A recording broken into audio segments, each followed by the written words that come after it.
एक बेटा अगर सुसाइड कर लेता है, सुसाइड नोट में लिख देता है कि जब तक चंद्रशेखर आजाद नहीं आ जाए मुझे अग्नि नहीं दी जाए। उसे उम्मीद थी ना मरते वक्त भी, उसने नहीं लिखा बहन जी के लिए। बोलो, मरते वक्त भी नहीं लिखा बहन जी के लिए।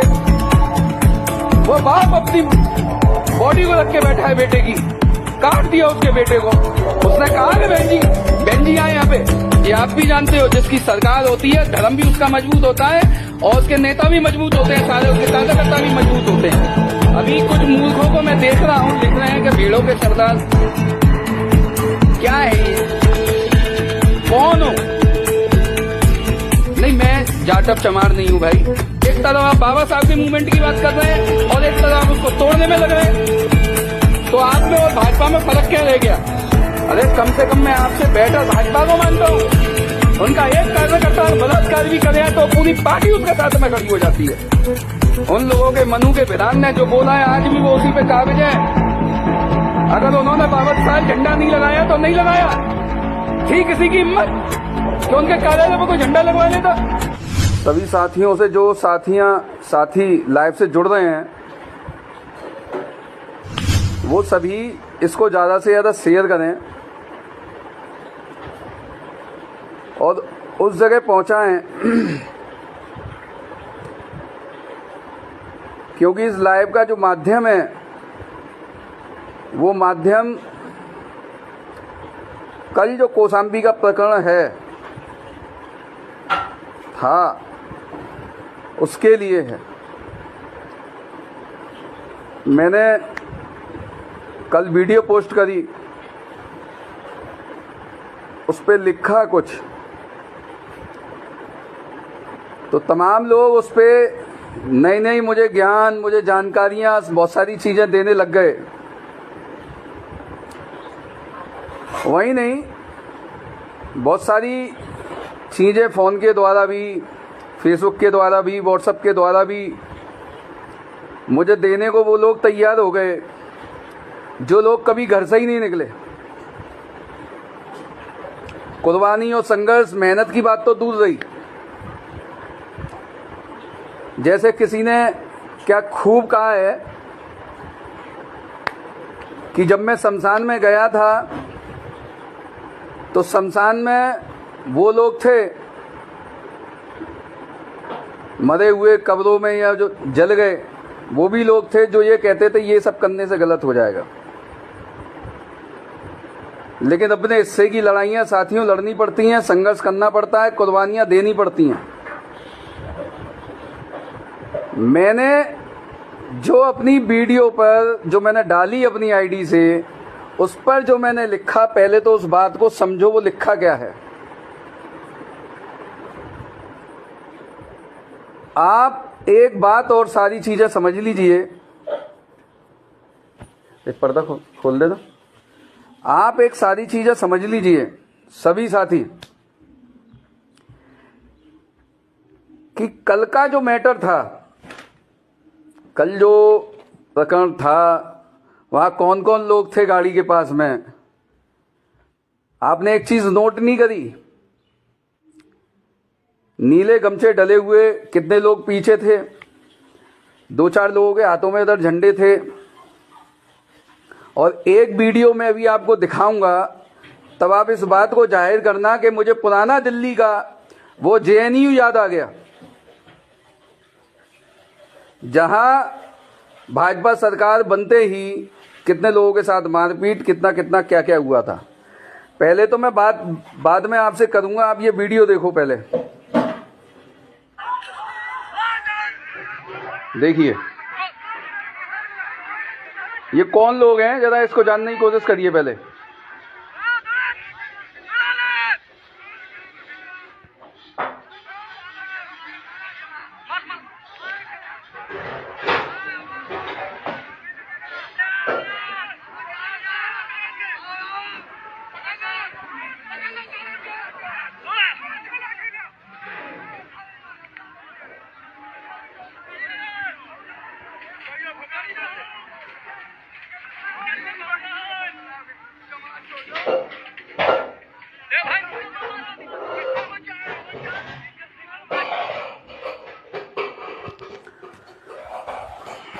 आपने ये वीडियो देखी, मैं कल बाद में आऊंगा। मैं इस वीडियो का एक सिस्टम मैं आपको बता दे रहा हूं।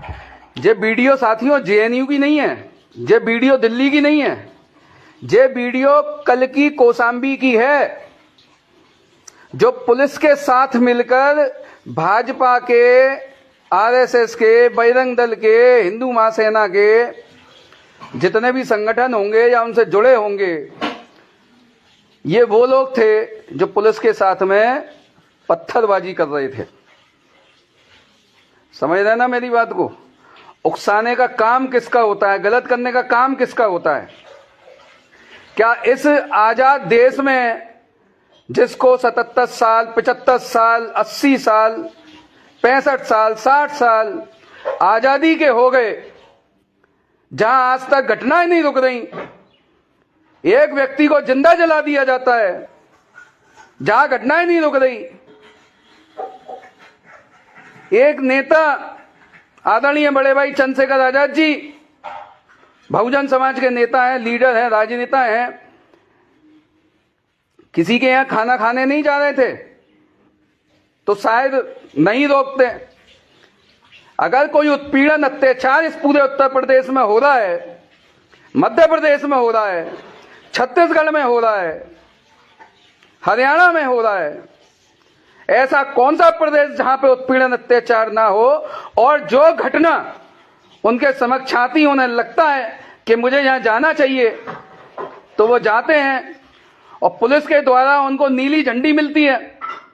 सुन लीजिए सबसे पहले आप सभी लोग, खास तौर से बसपा के वो युवा जो इसमें टीका टिप्पणियां कर रहे हैं, जिनको जानकारी नहीं है, जिनको इजाजत नहीं है घर से बाहर निकलने की। मैं इस पे भी आऊंगा कि वो कौन थे। जब वो पूरे उत्तर प्रदेश में, पूरे देश में जहां भी उनको जानकारी मिलती है वो जाते हैं, और जहां हमें भी मिलती है जानकारी हम भी जाते हैं।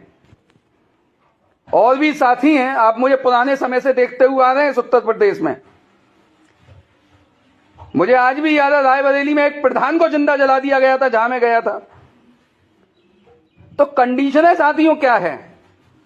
पुलिस की नीली झंडी मिलने पर वो गए हैं और फिर भी जो है वहां पर बहस होती है। आपने वीडियो कल देखी होंगी भाई की, बहस होती है, उनको जाने भी नहीं देते हैं, वो बोल के भी आए हैं वहां पर। ये नई नई बातें नहीं होती हैं। जब अंदर की बातें आप लोगों को, किसी को पता ना हो साथियों, जब तक ज्ञान ना हो, उसमें उंगलबाजी नहीं करनी चाहिए कभी भी। पहले तो आप इसको जानिए। ये जो वीडियो आप देख रहे हैं, यही हाल जेएनयू में हुआ था।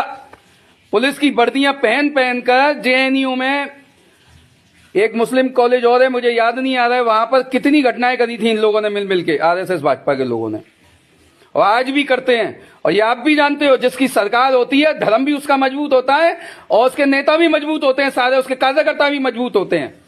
चाहे वो सरकार सपा की रही हो, चाहे वो भाजपा की रही हो, चाहे वो कांग्रेस की रही हो। हाँ, मैं इस बात को भी कह सकता हूं, बसपा की सरकार थी लेकिन बसपा के कार्यकर्ता मजबूत नहीं थे। आगरा के थानों की तमाम घटनाएं बता दूंगा, मैं उन चीजों में जाना नहीं चाहता। बसपा के नेता मजबूत नहीं थे, ऐसी तमाम घटनाएं मैं आपको बता दूंगा। लेकिन मेरा विषय आरोप प्रत्यारोप का नहीं है। मेरा विषय सिर्फ यह है कि मैं आपसे सिर्फ यह कहना चाहता हूं कि जब तक किसी की पूरी जानकारी नहीं हो, उसका अभाव हो, तो उसमें चर्चा नहीं करनी चाहिए, बात नहीं करनी चाहिए। अभी कुछ मूर्खों को मैं देख रहा हूं, लिख रहे हैं कि भेड़ों के सरदार। क्या है ये? कौन हो? नहीं, मैं जाटव चमार नहीं हूं भाई, मैं बहुजन समाज की बात कर रहा हूं। मैं कौन हूं? मैं चूड़ा चमार, लोहार, कुमार, धानुक, धोबी, तेली, पाल, बगैर, नट, कंजर, बिन, चौरसिया, तेली, तमोली, काची, कुशवा, बताओ कौन नहीं हूं मैं? एक तरफ मैं बहुजन समाज की बात कर रहा हूं, एक तरफ आप बाबा साहब के मूवमेंट की बात कर रहे हैं, और एक तरफ आप उसको तोड़ने में लग रहे हैं। तो आप में और भाजपा में फर्क क्या रह गया? क्या फर्क रह गया बताएं? अरे कम से कम मैं आपसे बैठकर भाजपा को मानता हूं, उनका एक कार्यकर्ता बलात्कार भी करे तो पूरी पार्टी उसके साथ में खड़ी हो जाती है। लेकिन हमारी विचारधारा ऐसी नहीं है। हमारे यहां कम से कम उसको छोड़ते तो नहीं है। पार्टी इस्तीफा ले लेती है, उसकी राजनीति खत्म कर देते हैं। लेकिन वो लोग तो नहीं है। उन लोगों के मनु के विधान ने जो बोला है आज भी वो उसी पे काबिज हैं। अगर उन्होंने 52 साल झंडा नहीं लगाया तो नहीं लगाया। थी किसी की हिम्मत कि उनके कार्यालय पर कोई झंडा लगवा लेता?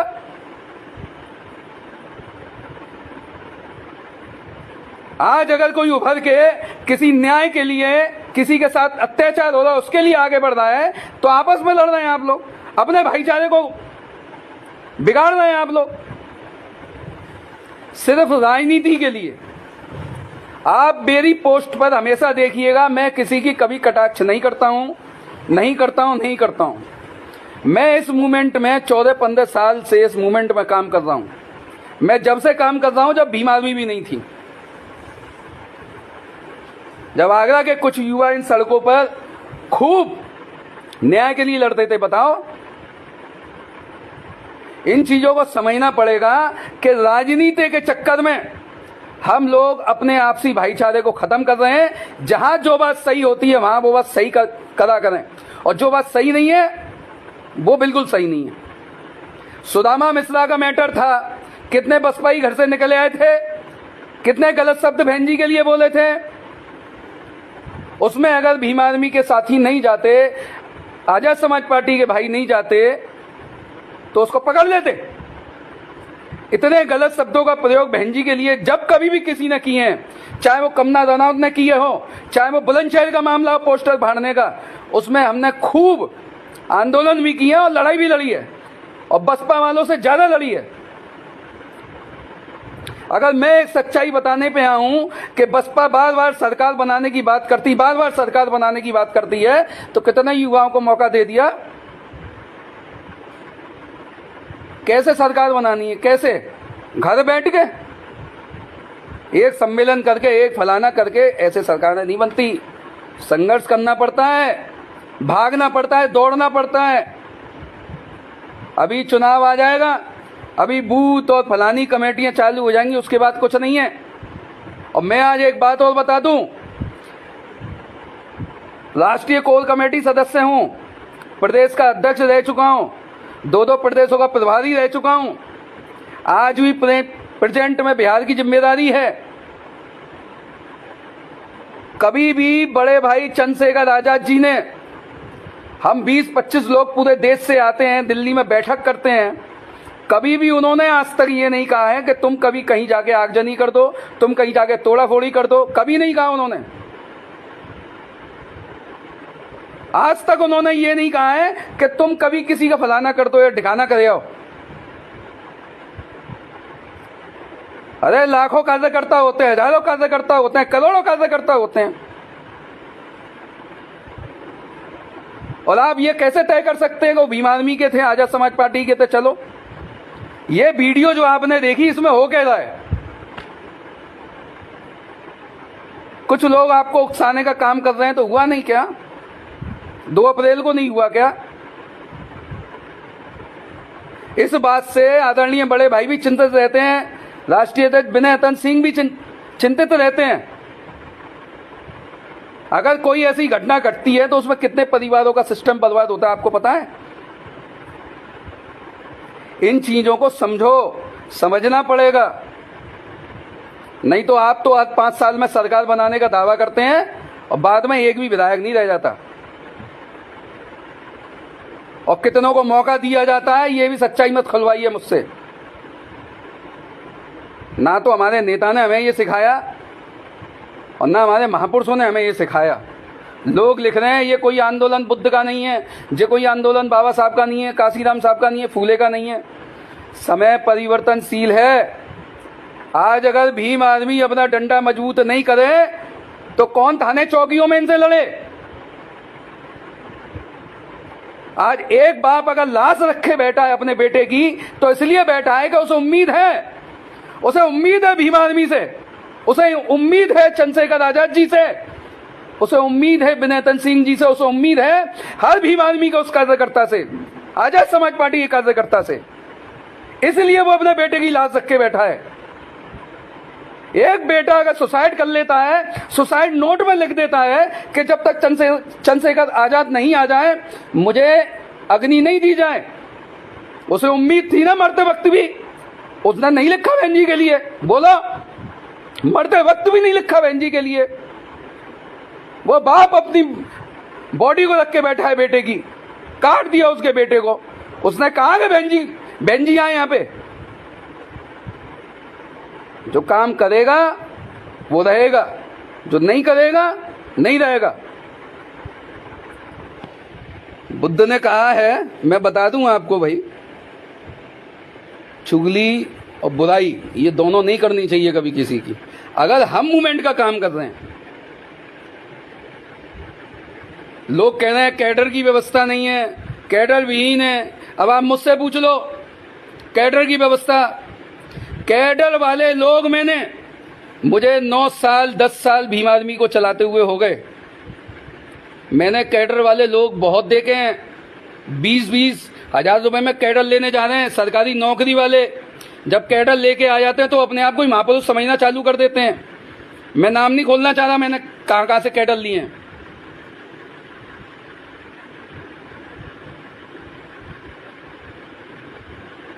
मैंने नाहर सिंह बाबूजी थे, चलो बोल दूं, फिर आप यूं कहोगे कैडर नहीं लिए होंगे, उनके साथ लिए हैं।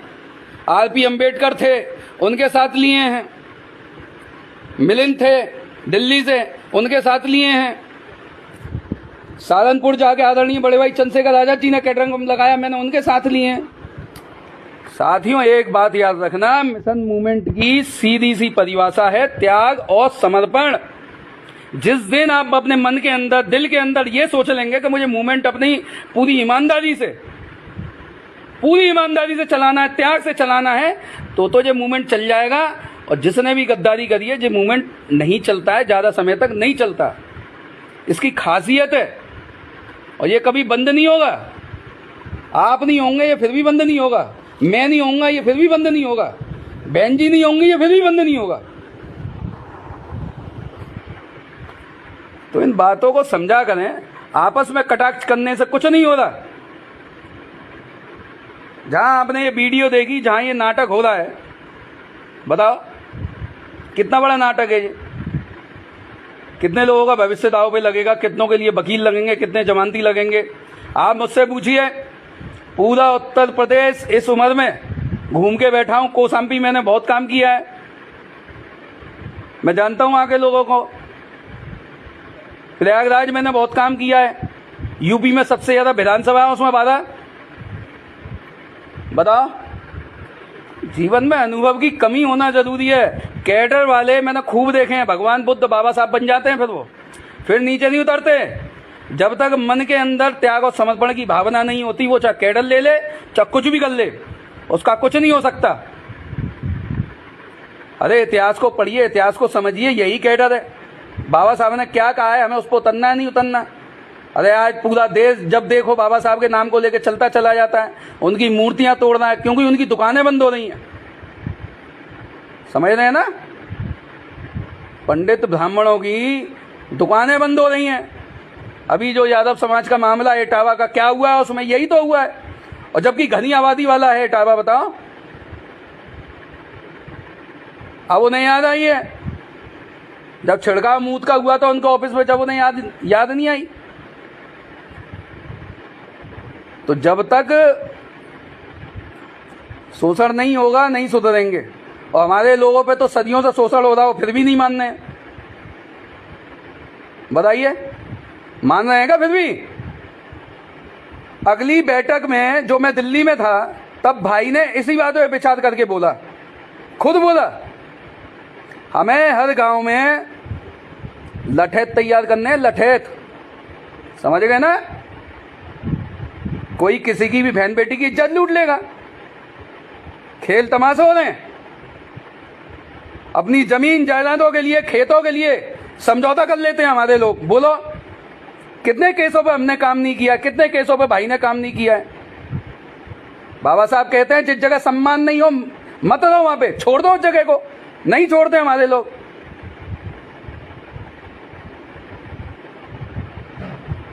इसलिए इन चीजों को समझिए और देखिए। ये जो मूर्खवादीपन हो रहा है ना, भेड़ों के सरदार फलानों के सरदार, हम बता देंगे सही ढंग से। ये फालतू टीका टिप्पणियां भाजपा वाले करे तो अच्छा लगे, बीजेपी वाली करे तो अच्छा लगे कि हाँ चलो ये दुश्मन है। यार आपस में दुश्मनी, काहे की दुश्मनी है? नहीं क्या करोगे? 2027 में सरकार बना लोगे? चलो मैं दे रहा हूं लिख के, एक भी बसपा का कोई भी व्यक्ति, दिग्गज से दिग्गज नेता आके मुझे बता दे कि हाँ 2027 में हम सत्ता बना लेंगे। चलो बताओ। साथियों बुरी लग जाएगी। 33 सीटों का खेल था, 33 सीटों का। कभी मेरी बात को बुरा मत मानना, पहले आंकड़ा देख लेना। 33 सीटों का खेल था। जो केंद्र में आज जो बन के बैठे हैं ना, ये केंद्र में बनते नहीं अगर बहन जी चाहती तो। दुख होता है इन चीजों का। ये होता है मिशन, पहले तौलो, जब जाके बोलो क्या सत्यता है क्या। अपनी आपसी उसमें आप लोग लड़ाइयां तो कर लो, लड़ लो, फिर वो पुराना बरगद का पेड़ कह रहे हैं, तुम भेड़ कह रहे हो, आपस में लगे लो। जे मिशन है, क्यों बाबा साहब के नाम को बदनाम कर रहे हो यार? एक भी शोषण नहीं होगा। सत्य बात सुन लो मेरी, लगा लेना स्टेटस पे। एक भी शोषण नहीं हो सकता पूरे भारत में, एक भी। 24-25 लाख रजिस्टर्ड संगठन है बाबा साहब के नाम से, पार्टियां समेत। एक जिला अध्यक्ष या एक उसका अध्यक्ष भी रोड पे निकला है ना, एक भी नहीं होगा उत्पीड़न। अभी देख लो उस मामा को, एमपी के मुख्यमंत्री को, शिवराज सिंह चौहान, जिसका हमने सत्यानाश खूब किया है एमपी में काम कर करके। उसने क्या कही है? संविधान के नाम पे रोटी खाने वाली पार्टियां हमें नहीं सिखाए। मेरे साथ में तुम मेरे बारे में गलत जरूर कर सकते हो, गलत बोल सकते हो, लेकिन जो सच है उसको झुठला नहीं सकते। मैं कभी भड़काऊ भाषण नहीं दे रहा, ना मैंने कभी दिए। भड़काऊ भाषण का क्या मतलब होता है? काम कर रहे हैं समाज में, उबाल है, आता है, हम तैयार है गोली खाने के लिए, लाओ, हम तैयार हैं आज भी। 2 मौका हमें, कोई नहीं होगा। चलो मैं बोल रहा हूं लाइव के माध्यम से, बताओ। जीवन में साथियों बहुत कुछ देखा है, पूरा यूपी घूमा है। मिशन मूवमेंट के बारे में मैं इतनी तो जानकारी रखता हूं। ऐसी बात तो है नहीं, मूवमेंट है क्या, मिशन है क्या, और इसके साथ में किन किन लोगों ने गलत किया है मैं जानता नहीं हूं। अभी मैं ही मुंह खोलने निकलूं तो मेरे ही सत्यानाश करने को आ जाएंगे सबरे। पढ़ेंगे लिखेंगे नहीं, और बात वो भी करते हैं जिनको ये तक नहीं पता है कि बाबा साहब का जन्म कब हुआ। तो कभी कोई नेता नहीं चाहता है, ना तो बहन जी चाहती है किसी पे मुकदमा हो, ना भाई चाहते हैं किसी पे मुकदमा हो। इस बात को समझिएगा। और जबकि मैं खुद बात कर चुका हूं, मेरे सामने की बात है, मैं किससे बोलूं बताओ। तो साथियों इन चीजों का ख्याल रखो, आपसी भाईचारा राजनीति में खराब ना करें, बिल्कुल बना के रखें। उल्टे सीधे शब्दों का आप प्रयोग करोगे, सामने से क्रिया की प्रतिक्रिया होगी। ये न्यूटन का नियम है, इस बात को याद रखना आप। क्रिया की प्रतिक्रिया होती है, ये न्यूटन का नियम है। इस देश में ना तो रदरफोर्ड पैदा हो सकता है, ना एलन मस्क पैदा हो सकता है, ना न्यूटन पैदा हो सकता है, ना बिल गेट्स पैदा हो सकता है। इस देश में नहीं होंगे भाई। इस देश में धर्म के नाम पे ना जाने कितने बलात्कार हुए हैं। इस देश में धर्म के नाम पे ना जाने कितने खून हुए। ब्राह्मण नहीं है, बनिया नहीं है, ठाकुर नहीं है, ध्यान रखना। 6743 जातियों में से 3 को निकाल दो तो 6740 जातियां बचती हैं। 6740 जातियां बचती हैं, और एक जाति की 7 उपजाति होती है। तो आप अंदाजा लगा लो जातियां कितनी हैं। एमपी चले गए तो पता चल जाएगी तुम्हें नई नई जातियां। पूर्वांचल चले गए तो पता चल जाएगी तुम्हें नई नई जातियां। छत्तीसगढ़ चले जाओ, नई नई जातियां पता चल जाएंगी तुम्हें। तुम सोच भी आत्मा को कुचलने का काम मत करो।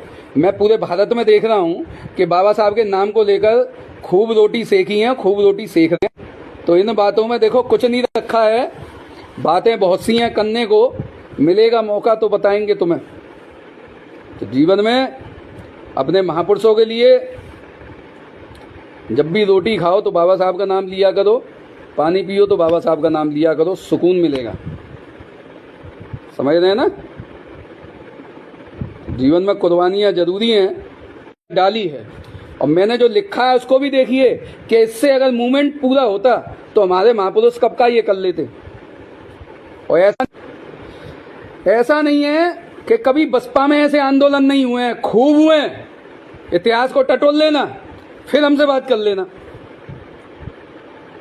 मैं इसलिए बात कर रहा हूं क्योंकि परिवार तो है ही, लेकिन उसमें कटाक्षे नहीं होनी चाहिए। समझ रहे हैं ना? इन चीज़ों का ख्याल रखिए और हमेशा समाज के लिए समर्पित रहिए। जो चीज़ें हैं कुर्बानी लेके मानती हैं, बिना कुर्बानी के कुछ मिलता नहीं है। आज उनके खिलाफ तमाम तो बातें कर देते हैं, भाई के खिलाफ राजसुकाएँ लगी हैं, खूब काटी है, उनके साथ औरों ने भी काटी है। मुकद्दमे मुझ पे भी हैं, उन पे भी हैं। बताओ क्या बताएं? हम तो आज भी तारीख कर, हमारी भाई आज भी तारीख करती हैं। तो ये सारी चीज़ें हैं, ये बहुत सारी चीज़ें ऐसी हैं, लेकिन सोच समझ के किसी काम को करना चाहिए। नेतृत्व विहीन भीड़ वो किसी की नहीं होती है, इस बात को याद रखना आप। ना वो भाई की है, ना वो बहन जी की है, और ना वो मोदी की है, ना वो किसी की है। समझे ना? तो जिस जगह कोई है ही नहीं कछला पर, वहाँ का मतलब क्या हुआ? तुरंत की तुरंत लगा दिया। और दुख इस बात का होता है कि हमारे अपने ही भाई उसमें कटाक्ष करने को तैयार हो जाते हैं। भाजपा का कौन सा नेता का बयान आया है अब तक? बताओ, किस नेता का बयान आया है अभी तक? किसी का आया है? जो लड़के पलट रहे हैं, नीले गमछे पीछे खड़े हुए हैं, ये तो देखो। लेकिन भविष्य गर्त में आता है। एक बात मेरी याद नोट कर लीजिएगा, सभी जितने भी लोग सुन रहे हैं, ज़्यादा से ज़्यादा इसको शेयर करो, सब तक पहुंचनी चाहिए लाइव। और एक बात मेरी याद नोट करके आप सुन लीजिए कि जितना काम आप बाहर रह के कर लेंगे, जेल में रह के नहीं कर पाएंगे। इस बात को भी हमेशा नोट करिएगा। आपका दिन मंगलमय हो। तथागत की दया, बाबा साहब की अनुकंपा हमेशा आप पर बनी रहे।